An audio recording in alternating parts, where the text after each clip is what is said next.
여러분들 사랑하며 축복합니다. 우리 한번 인사하겠습니다. 반갑습니다. 사랑합니다. 축복합니다.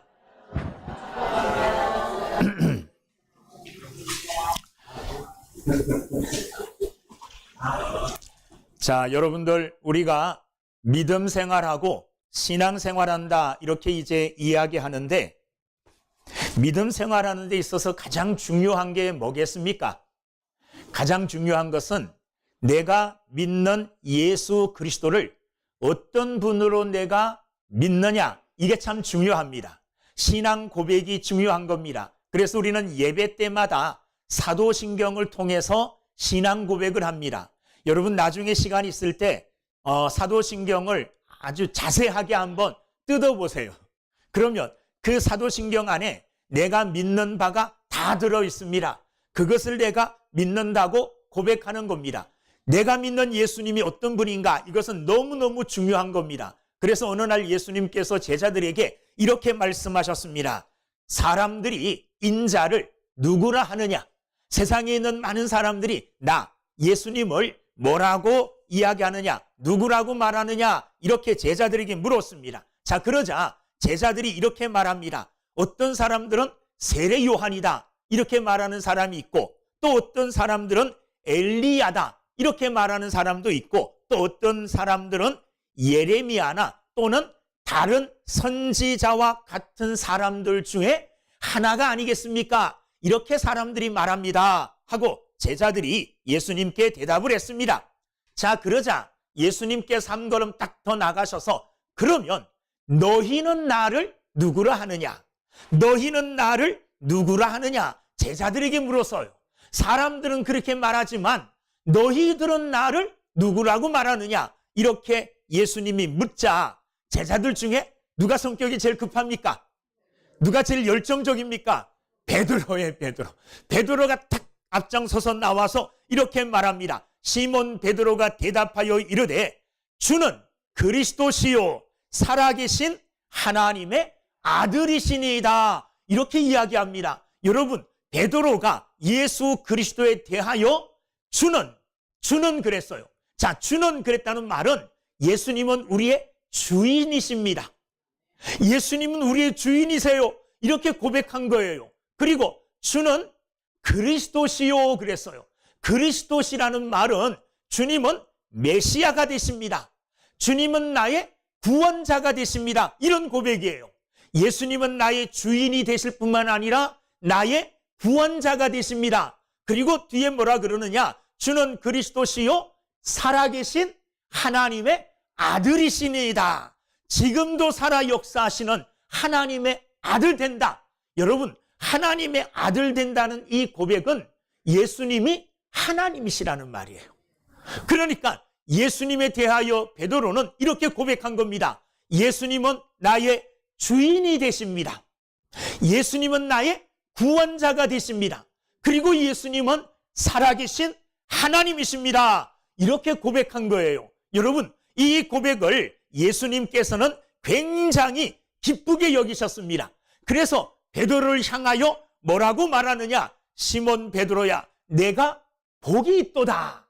복이 있다고 말했어요. 그리고 이런 사실을 알게 한 것은 혈육이 아니고 사람들이 아니고 너의 조상들이 아니고 하늘에 계신 내 아버지 하나님께서 이런 믿음의 고백을 하실 수 있게 하나님이 알게 해주셨다. 이렇게 예수님께서 베드로에게 말씀하고 계십니다. 그리고 베드로에게 이렇게 또 말합니다. 마태복음 16장 18절. 너는 베드로라. 내가 이 반석 위에 내 교회를 세우리니 음부의 권세가 이기지 못하리라. 베드로가 고백한 믿음의 고백 위에, 그 믿음 고백 위에 예수님께서 교회를 세우시겠대요.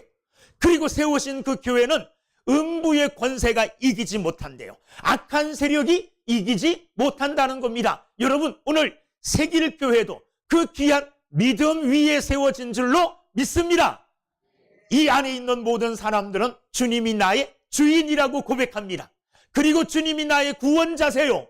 그리고 예수님은 살아계신 하나님이십니다. 이 믿음 위에 세길교회가 세워졌습니다. 그러므로 말씀대로 음부의 세계가, 음부의 힘이 세길 교회를 해하지 못하고 음부의 세계를 우리가 능히 이기게 될 줄로 믿습니다. 그리고 이 귀한 믿음의 고백을 한 베드로에게 예수님은 또 하나의 축복을 주십니다. 내가 천국 열쇠를 내게 주겠다. 천국 열쇠를 베드로에게 주겠대요. 그리고 네가 땅에서 무엇이든지 매면 하늘에서도 매고 땅에서 풀면 하늘에서도 풀려질 것이다. 이렇게 놀라운 축복의 말을 베드로에게 해주셨습니다. 여러분, 예수님은 무엇을 귀하게 여기셨냐 하면 베드로의 그 신앙 고백, 주는 그리스도시요 살아계신 하나님의 아들이시니이다. 여러분, 우리 한번 함께 해보겠습니다. 기억하셔서 안 봐도 돼요. 시작. 주는 그리스도시요 살아계신 하나님의 아들이시니이다. 아멘. 이게 베드로의 신앙 고백뿐만 아니라 나의 신앙 고백이 되기를 주의 이름으로 축원합니다. 자, 이렇게 칭찬을 듬뿍 받은 베드로가, 칭찬받으면 사람이 기분이 좋잖아요. 그죠? 칭찬받으면 어떨 때는 마음이 막 이렇게 덜떠 있을 때도 있습니다. 예수님은 베드로를 향하여 이런 칭찬의 말씀을 하신 후에 오늘 읽은 본문 21절에서 전혀 다른 내용의 말씀을 하십니다. 무슨 말씀을 하시느냐? 21절 오늘 본문 함께 읽어보겠습니다. 이때로부터는 많은 사람들이 베드로의 신앙 고백이 있은 그 후부터 예수 그리스도께서 자기가 예루살렘에 올라가 장로들과 대제사장들과 서기관들에게 많은 고난을 받고 죽임을 당하고 제3일에 살아나야 할 것을 제자들에게 비로소 나타내시니, 예수님이 뭘 나타내셨느냐 하면 내가 이제 예루살렘에 올라가게 되는데, 예루살렘에 올라가게 되면 장로들과 서기관들과 그리고 대제사장들에게 많은 고난을 받고 죽게 될 것이다. 예수님이 십자가에 죽게 될 것이라는 것을 말씀하셨어요.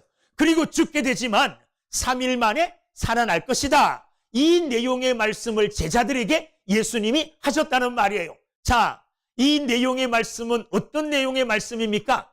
예수님이 죽는다는 거예요.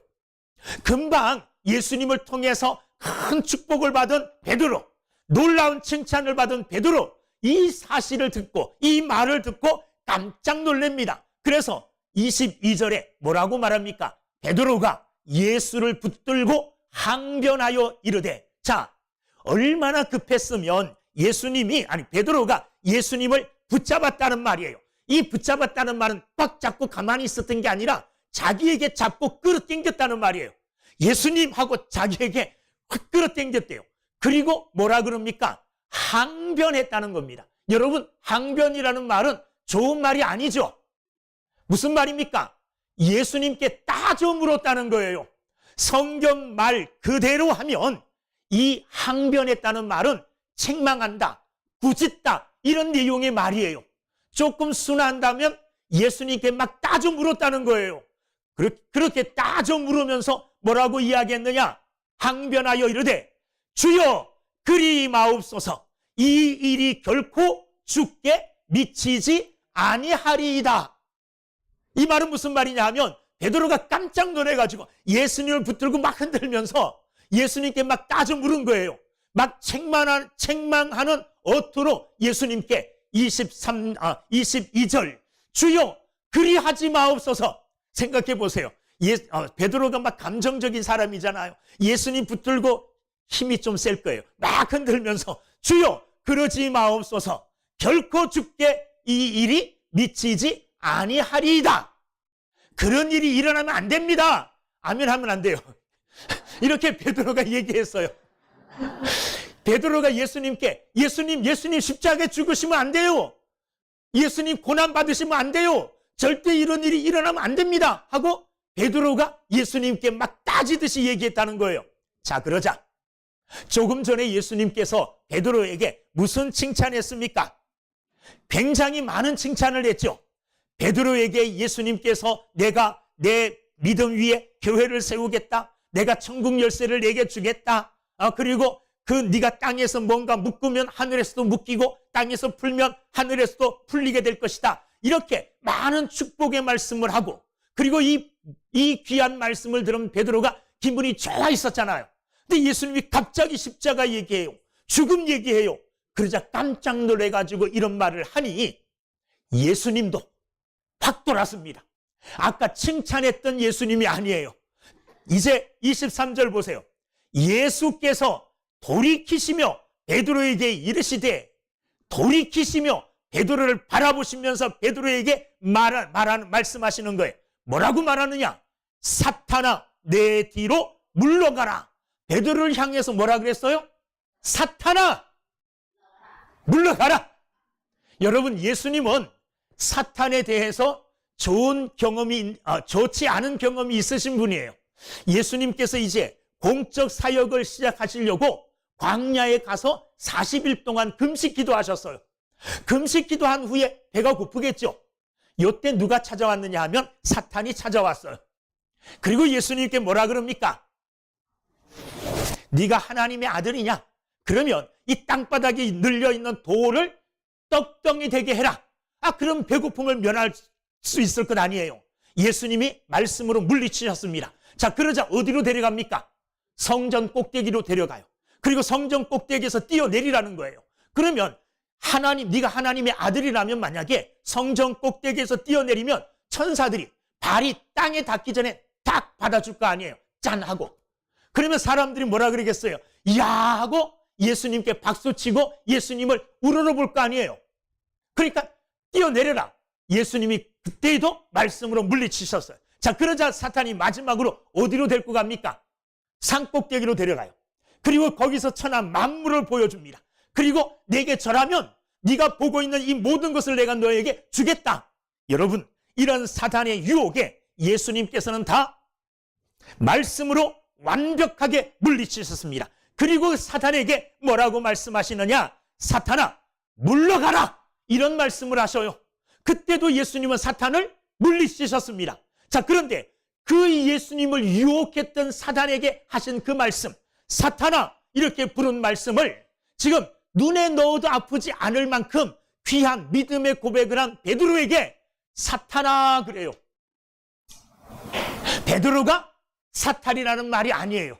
베드로가 지금 하는 이 말과 베드로가 하려고 하는 이 일이 사탄이 제일 좋아하는 일이에요. 그렇게 하면 사탄은 박수치고 아마도 사탄은 춤을 출 거예요. 그러므로 예수님은 지금 베드로가 하려고 하는 그 일이 사탄의 일이고 사탄이 가장 기뻐할 만한 일이라고 이야기하면서 베드로에게 네가 한 그 말은 곧 사탄의 말이다. 사탄아 물러가라. 이렇게 베드로에게 말씀을 하셨습니다. 자, 그러시면서 예수님께서는 베드로를 향하여 사탄이라고 부른 이유를 설명하십니다. 왜 이런 귀한 믿음의 고백, 신앙의 고백을 한 베드로에게 사탄아 이렇게 말씀하셨을까요? 왜 갑자기 베드로가 사탄이 됐을까요? 우리 가운데도 가끔 열심히 주님을 위해서 봉사 잘하시던 이런 분이 갑자기 사탄이 될 수도 있어요. 예수님이 그 앞에 계셨다면 아마 제가 그런 일을 했다면 저를 향하여 사탄아 물러가라 이렇게 말씀하실 줄도 몰라요. 여러분들에게도 그런 말씀하실 줄도 몰라요. 왜 그런 말씀을 하셨느냐? 예수님은 베드로의 그 말 후에 이런 말씀을 하고 계십니다. 23절 사탄아 내 뒤로 물러가라. 너는 나를 넘어지게 하는 자로다. 네가 지금 나를 넘어지게 하려고 하니 너는 사탄이 기뻐하는 일을 하고 있는 것이다. 지금 그 말로 예수님이 넘어질 뻔하신 거예요. 넘어뜨리려고 그 말을 한 겁니다. 그리고 뒤에 하신 말씀이 이 말씀이에요. 내가 하나님의 일을 생각하지 아니하고 도리어 사람의 일을 생각하는도다. 베드로가 왜 사탄이라는 예수님의 야단 책망을 받았느냐? 하나님의 일을 생각하지 않고 누구의 일을 생각했다는 거예요? 사람의 일을 생각했다는 거예요. 그러면 하나님의 일은 뭐고 사탄의 일은 뭘까요? 오늘 본문 말씀에 분명히 나와 있어요. 사람의 일은 베드로가 하려고 하는 게 사람의 일이에요. 베드로는 무슨 일을 하려고 했습니까? 예수님 십자가에 못 박히는 일 못하게. 예수님 십자가에 달리시면 안 됩니다. 예수님 고난 받으시면 안 됩니다. 이 일을 베드로가 하려고 한 거예요. 예수님이 십자가에 못 박히시지 않고 예수님이 그 고난을 당하시지 않는 이 일이 베드로가 생각한 거예요. 그 일을 베드로가 하도록, 십자가 지지 못하도록 베드로가 예수님을 막 야단치듯이 항변한 거예요, 예수님께. 베드로의 의도대로 됐다면 어떻게 됐을까요? 예수님이 십자가 안 지시는 거죠.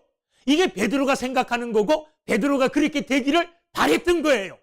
이 베드로가 하려고 한 게 사람의 일이라면 하나님의 일은 누구의 뜻대로 되는 게 하나님의 일이었을까요? 예수님의 뜻대로 되는 게 하나님의 일이에요. 예수님의 뜻은 뭡니까? 아까 21절에 읽은 말씀처럼 예루살렘에 올라가서 장로들과 대제사장들과 서기관들에게 많은 고난을 받고 죽임을 당하게 되는 것, 이게 누구의 일이에요?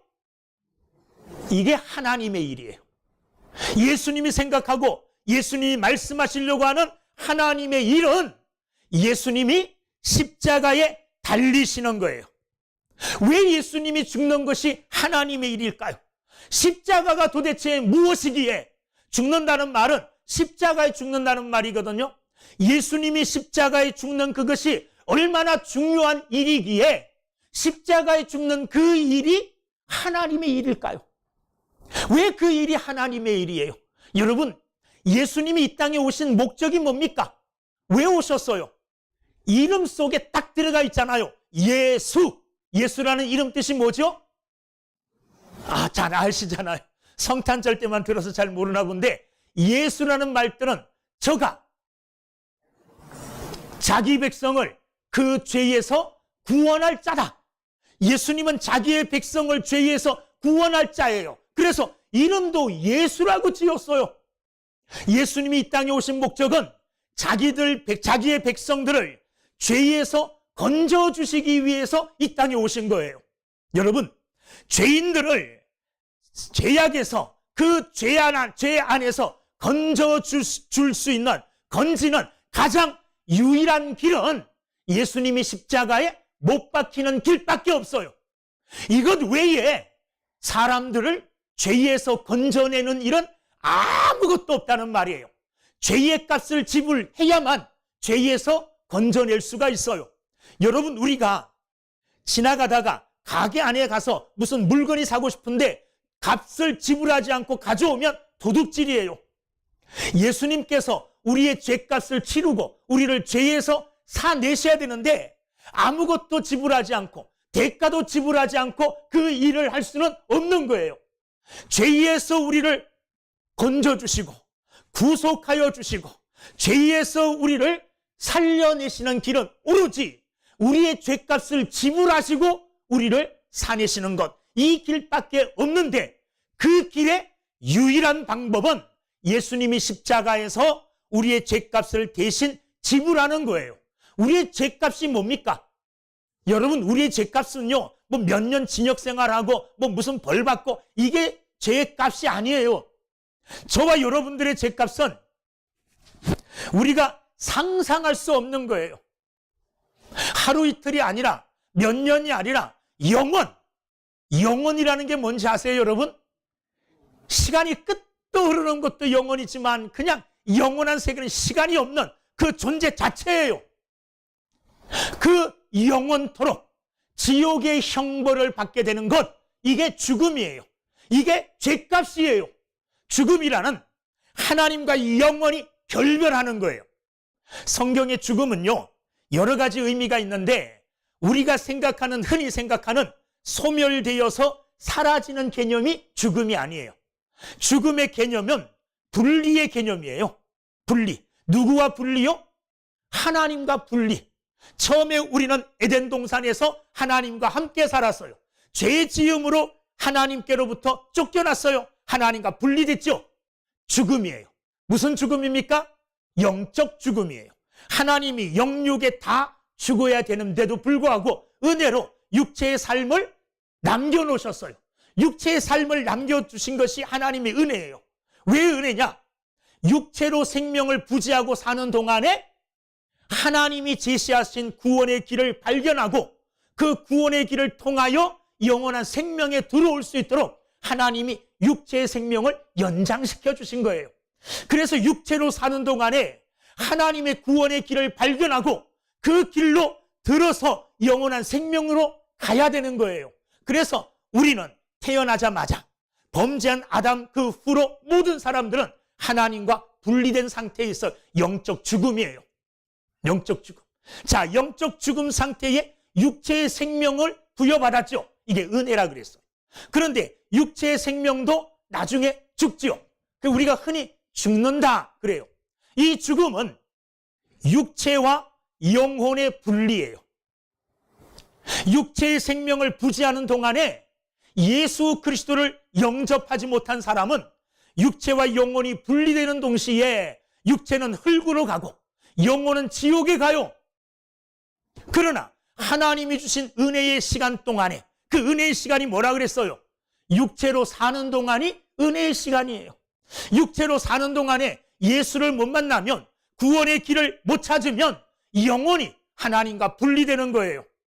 지금 육체의 죽음, 육체와 영혼의 분리, 이 죽음이라 그러잖아요.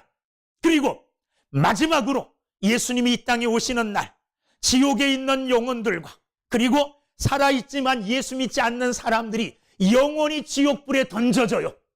영원한 죽음이에요.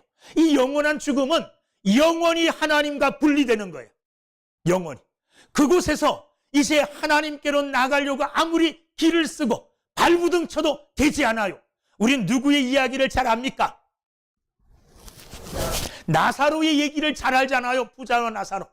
부자와 나사로 시대에 살았던 그 부자는 예수 믿지 않아 지옥 갔어요.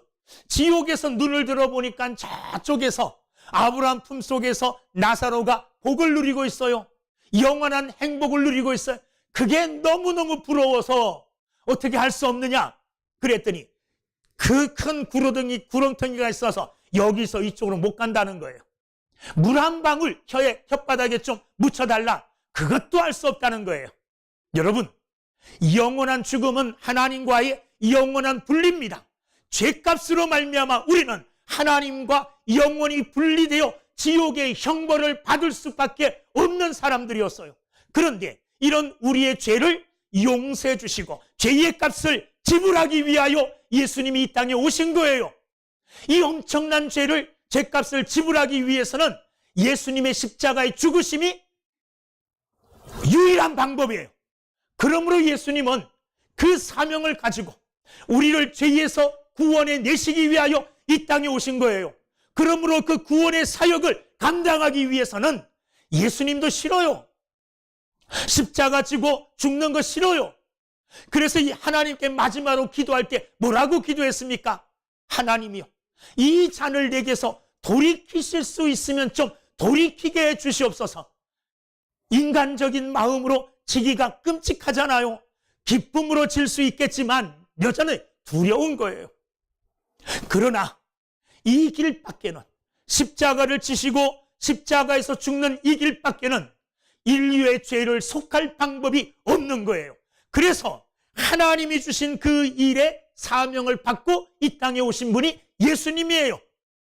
십자가에 죽는 게 예수님께서 하나님께로부터 받은 하나님의 일이에요. 예수님이 그 일 하시겠다는 거예요. 하나님 일 하시겠다는 거예요. 근데 베드로는 어떻게 해요? 사람의 일을 예수님께 강요했어요. 몸을 자꾸 막 흔들면서 예수님 안 됩니다. 그런 일은 일어나면 안 됩니다. 이 베드로의 말대로 되었다면 오늘 우리는 소망 없는 인생이 되었을 겁니다. 그런데 베드로의 말이 아니라 예수님은 하나님의 일을 이루려고 이 땅에 오셨기 때문에 예수님은 기꺼이 기쁨으로 십자가 지는 이 일을 선택하셨고 십자가를 지심으로 저와 여러분들의 죄값을 사하여 주신 줄로 믿습니다. 십자가는 하나님을 향한 최고의 순종과 겸손한 모습이에요. 그 모습을 빌립보서에서 이렇게 말합니다. 빌립보서 2장 5절부터 8절 보면 너희 안에 이 마음을 품으라. 곧 그리스도 예수의 마음이니 그는 근본 하나님의 본체시나 하나님과 동등됨을 취할 것으로 여기지 아니하시고 오히려 자기를 비워 종의 형체를 가져 사람들과 같이 되었고 사람의 모양으로 나타나셨음에 자기를 낮추시고 죽기까지 복종하셨으니 곧 십자가에 죽으심이라. 예수님의 십자가의 죽으심은 자기를 지극히 낮춘 겸손한 모습임과 동시에 하나님을 향한 죽기까지 순종하고 복종하시는 예수님의 순종의 모습이에요. 십자가가 그거라는 거예요. 예수님이 십자가 지신 것은 예수 그리스도가 본체, 하늘 본체, 하나님이시지만 그 자리를 버리시고 이 땅에 내려오신 겸손한 모습이요. 죽기까지 하나님의 말씀에 순종하시고 복종하신 순종의 본이 되어진다는 말입니다. 그래서 예수님은 하나님의 말씀에 적극적으로 순종할 뿐만 아니라 자기의 낮아진 겸손함을 드러내시기 위하여 십자가에 죽으셔야 됐다는 겁니다. 그러나 베드로는 그것을 용납할 수가 없어요. 아니, 받아들일 수가 없어요. 조금 전에 베드로는 어디까지 올라갔을까요? 하늘까지 올라갔죠. 하늘까지. 왜 하늘까지 올라갔습니까? 교회의 기초가 돼요. 땅 하나 한 천국의 이 열쇠를 받았어요. 땅에서 매면 하늘에서도 매이고 땅에서 풀면 하늘에서도 풀려요. 야, 내가 이거 하나님 아닌가? 아마 베드로가 생각하기에는 그때 엄청나게 높아졌을 거예요. 그렇죠? 근데 갑자기 땅에 뚝 떨어집니다. 그렇게 하나님처럼 되었는데 이제 예수님 때문에 내가 저런 영광을 받고 저런 영광을 누리게 되는데 예수님이 갑자기 무슨 말씀하십니까? 십자가 져야 된다. 죽어야 된다. 이런 말씀하시니까 금방 꾸었던 그 꿈이 와르르 무너지는 이런 아주 속상한 이런 비참한 마음을 그가 가졌을 거예요. 베드로는 이렇게 생각했어요. 했을 겁니다. 아마 제자들 대부분이 그랬으니까 예수님으로 인하여 높은 자리에 앉을 것이라고 생각했어요. 너는 좌편에, 너는 우편에 예수님 때문에 한 자리 할 줄 아는 거죠. 그런데 그 한 자리가 제자들의 대부분의 생각들 또한 그 시대의 많은 사람들의 생각은 예수님을 따라다니면 예수님께서 이스라엘을 로마에서 해방시키시고 이스라엘을 강건하게 만드실 것이다. 이 땅에서의 해방을 이야기하고 생각한 거예요. 예수님이 오셔서 우리를 해방시켜 주시는데 어디에서 해방이요? 이 로마로부터, 이 땅으로부터의 해방이에요. 이 땅에서. 이런 세상에서의 영광을 꿈꾸고 있었는데 예수님이 말하는 영광은 세상에서의 영광이 아니에요. 하늘의 영광이에요. 그래서 하늘의 영광을 차지하고 하늘의 영광을 누리려면 반드시 필요한 게 있는데 그게 뭐냐? 십자가예요. 예수님도 십자가의 고난, 십자가의 죽음 이것 피하여 부활의 영광을 얻지 않으셨어요. 부활의 영광을 얻으시기 위하여 예수님은 십자가의 길을 묵묵히 걸어가셨고 십자가의 고난을 다 한 몸에 받으셨습니다. 그것으로 인하여 부활의 영광을 얻으신 분이 예수님이에요.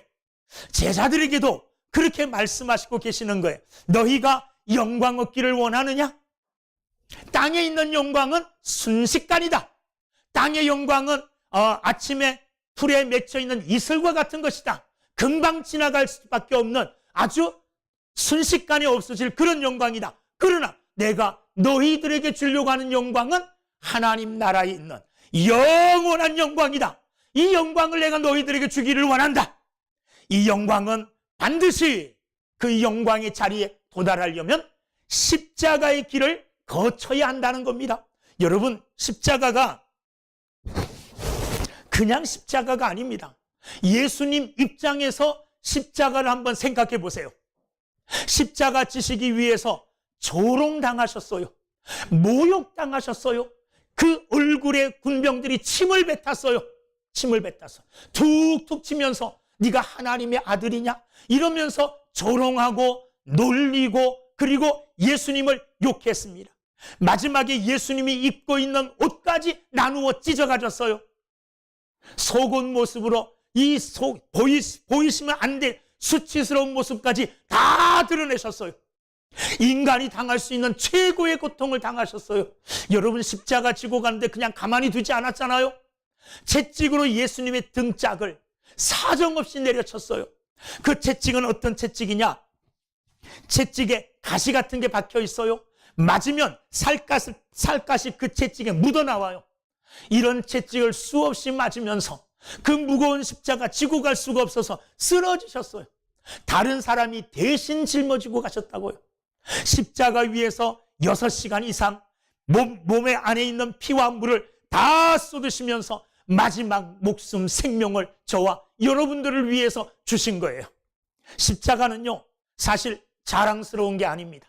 십자가는 살인자, 죄인이 올라가는 게 십자가예요. 그래서 유대인들은 예수님의 십자가의 죽음을 창피해했어요. 창피했기 때문에 그것을 자랑하지 못했어요. 그러나 창피한 그 사람들에게는 창피하고 정말 자랑할 수 없는 십자가지만 오늘 우리에게는 그 십자가가 너무나 자랑스러운 거예요. 왜 자랑스럽습니까? 그 십자가가 나를 살렸기 때문에 그래요. 십자가, 수치스러운 십자가지만, 흠모할 수 없는 십자가지만, 그러나 그 십자가가 저와 여러분들을 살렸습니다. 아니, 저와 여러분들을 살렸습니다. 그러므로 오늘 우리에게는 저 십자가가 나의 자랑이에요. 저와 여러분들의 영원한 자랑이 십자가인 줄로 믿습니다. 예수님은 이렇게 말씀하셨어요. 그 십자가를 져야만이, 그 십자가를 가져야만이 생명을 얻을 수 있다. 24절부터 25절 읽어보겠습니다. 시작. 이에 예수께서 제자들에게 이르시되 누구든지 나를 따라오려거든 자기를 부인하고 자기 십자가를 지고 나를 따를 것이니라. 누구든지 제 목숨을 구원하고자 하면 잃을 것이요 누구든지 나를 위하여 제 목숨을 잃으면 찾으리라. 십자가 지고 주님 따르면, 내 목숨을 잃을 각오하고 십자가 지고 주님 따르면 우리는 목숨, 생명을 얻게 되어진다는 겁니다. 할렐루야. 그러나 십자가가 무섭고 십자가가 부담스럽고 십자가 지기 싫어 십자가를 회피하고 십자가를 피한다면 부활의 영원한 생명도 주어지지 않는다는 것을 우리는 기억해야 됩니다. 십자가 지는 거 사실 어렵습니다. 쉬운 게 아닙니다. 여러분, 세상을 살다 보면 예수 믿는 것 때문에 당하는 고난과 어려움들이 굉장히 많습니다. 그럴 때 성질대로 한다면 어떻게 하면 됩니까? 그냥 다 엎어버리고 싶죠. 예? 이때까지 믿어온 거 이것 때문에 내가 이런 수치, 이런 창피를 당한다. 안 돼. 그냥 한 번에 다 풀어버리겠어. 다 그냥 뒤집어 엎고 그냥 이때 아니야 하고 믿음 버리고 십자가 내팽개친다면 여러분, 십자가 후에 주어질 영광도 없다는 겁니다. 예수님이 십자가를 어떻게 지셨나 생각해 보세요. 창조주세요. 자신이 친히 지은 인간들에게, 피조물들에게 그런 고난을 받으셨어요. 수치를 당하셨어요. 그런데 참으셨어요. 우리는 예수 믿는 것 때문에 고난당하고 수치당한다 그래도 어느 정도요? 예수님이 당하는 거에 10분의 100분의 1도 안 돼요. 아니, 10,000분의 1도 안 돼요. 왜? 우리는 같은 죄인이기 때문에, 같은 사람들에게 그런 일 당해요. 여러분, 그래도 그것 참는 것이 내가 십자가 지는 겁니다. 십자가 지는 거예요. 십자가 없이 믿음 생활 올바로 할 수 없어요. 내 희생이 따라야 돼요.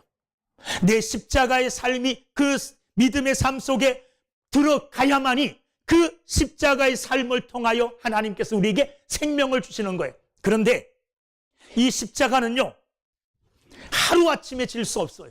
하루아침에. 나 십자가 질 수 있어. 그리고 막 자신만만했다가 진짜 내게 감당할 수 없는 삶의 십자가가 주어졌을 때 그 아래 무너지고 그 아래 짓눌려서 일어나지 못하는 이런 믿음의 사람들이 많아요. 그때 어떻게 해요? 다 낙폭이 되어지는 거예요.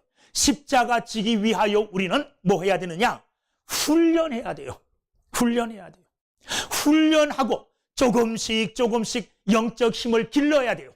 그럴 때 아무리 큰 십자가가 내게 주어지더라도, 고난이 주어지더라도 그것을 감당할 수 있는 믿음을 우리가 얻게 되어지는 겁니다. 세상에 있는 그 어떤 사람들도 십자가를 기꺼이 기쁨으로 지려고 하는 사람들은 아무도 없어요.